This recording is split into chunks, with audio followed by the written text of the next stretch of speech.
Alrighty, so we are back for week 4 of the Striker Fired course. This is a course from the Handgun Specialist program through the Sonoran Desert Institute. It's a certificate program, and this week we are doing our assignment on stippling. 3 parts to the assignment. First 2 are the hands-on stuff. Part 1 is going to be doing some stippling on these practice sheets. We're doing 3 designs. I only have 2 sheets. I may have gotten 1 less than I was supposed to. That's my fault. You're supposed to inventory your box shipments from SDI when you get them. But we're going to make do with these 2. Moving on to part 2 of the assignment is going to be taking those skills and applying it to an AR pistol grip. Hopefully I can nail this. It's like art. It's where art and gunsmithing kind of combine and meet. And hopefully I can do it well enough to perform it on the dagger. So I would recommend liking and subscribing to the channel so you can see the finished product. Now, without further ado, we're going to jump into this assignment and we're going to get to work on these. You can go to SDI and get free tools, such as these. Both of these I got for free. This is the second Dremel that I got from SDI, and we're going to be using both of these. First thing we got to do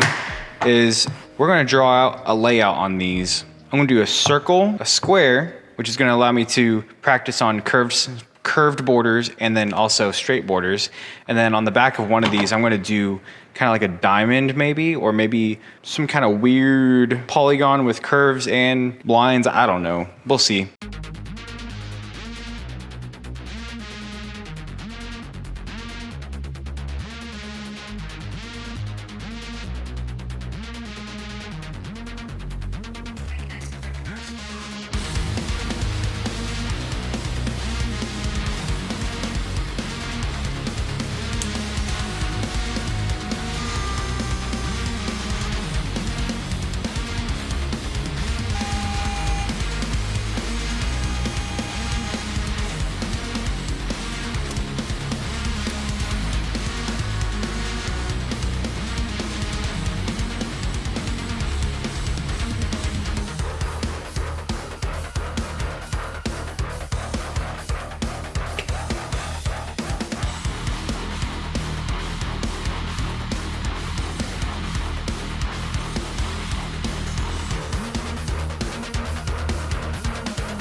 All right, so this is day 2 of the assignment. It started getting late last night as I was finishing up part 1, so I cut it there. And then I came into the shop today and I was kind of dissatisfied with the 3 test pieces that I made. Now, realizing that my biggest struggle with those pieces were getting the borders cleaned up. So I came in today, fresh brain, fresh hands, and wanted to see if I could do a better job. And then I came up with the 4th test piece just because it was supposed to be kind of quick, and it ended up being the best one out of the 4, and discovered the pattern that I'm going to be using on the AR-15 pistol grip. It's like an alligator skin type deal. So we're gonna get to working on that, and hopefully it comes out better than any of these test pieces.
So one thing I love and hate about these assignments is it's always a trip through foreign territory. These hands-on assignments and projects are never what I expect. Now with the stippling, it's a little bit more challenging than I expected, but it's a fairly simple process. It's just takes a little patience. Starting out with, drawing the design, that's definitely not anything that nobody's done before. We've all done that before. In our lecture, the video talked about using a Dremel with a ball file to deepen the borders, or get the borders started really, which kind of worked, but I think next time I'm probably gonna use the hot iron to do that. And then generally you're supposed to have a bevel from the border going towards the center of the design. That's gonna help separate the stippling job from the rest of the unworked polymer. And once you create that, that handmade bevel with the hot iron, it'll have to be cleaned up. So I used these needle files that they provide. Those worked really well for removing a lot of the excess material that was left over from the melting polymer. And then luckily I still had all my sandpaper kit from the muzzleloader class that I did I think about a year ago. Ideally, you'd want to sand down to maybe like a 400 or 350 grit, but I think mine stopped at 300. So I didn't get it as smooth as I would like, but I was still able to clean up the borders and get the AR-15 grip to be clean enough for the stippling job. And it came out pretty good. I think the most challenging part for me was the borders, because I feel like I just didn't have a ball file or a rotary sander small enough to get into that bevel, because it's such a tight space in there. It's such a tight corner that every time I tried to get in there, it just seemed like I was making a mess. If I were to do this project again in the future, I would definitely go out and invest in smaller, more precision Dremel bits. And I'd probably start the border with the hot iron instead of the Dremel as well. But the biggest thing is time. So I think my biggest mistake was trying to do it all in one go, and splitting up the project into 2 days was already something I wasn't expecting to do. And even with it split up into 2 days, well, technically 3, because this is my 3rd day working on this project, I still feel like it would have come out better if I spread it out more. So if you want to get into stippling, you can attend the class with SDI or learn on your own, but just keep in mind that it takes time and patience, so don't rush it. And if you do have the time to do it all in one day, just take a lot of breaks. Because I found myself like moving on to some of the precision steps, like actually doing the stippling, and my hands are still shaking from the sanding. So taking a lot of breaks, drinking a lot of water, there's a lot of physical variables that play into this art. Now as for the grip, am I gonna use it? I don't know, probably. I'll probably throw it on a project gun. I'm always making project guns here and there.